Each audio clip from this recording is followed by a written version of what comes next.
Magandang gabi, Pilipinas! Narito na ang pinakabagong update sa lagay ng panahon ngayong gabi, Hulyo 27, 2025.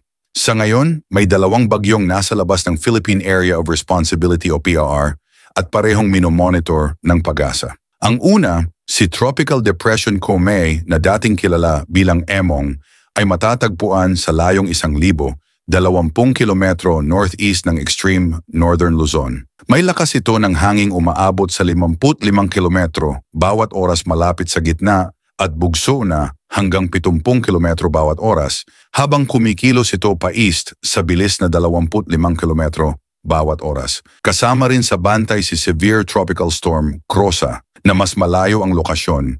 Nasa 2,375 kilometro silangan ng extreme northern Luzon.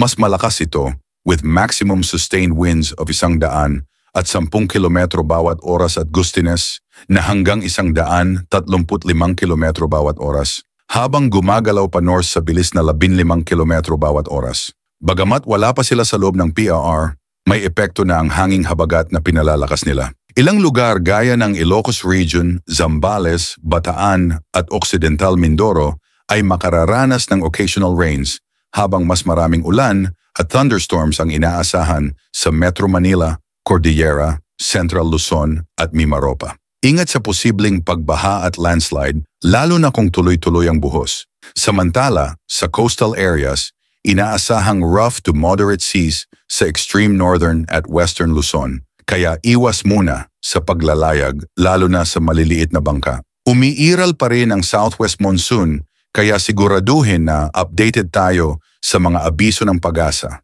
Kaya mga kabayan, kahit wala pang bagyo sa loob ng bansa, huwag maging kampante. Panatilihin nating handa ang ating sarili at pamilya. Laging magdala ng payong, stay dry and safe.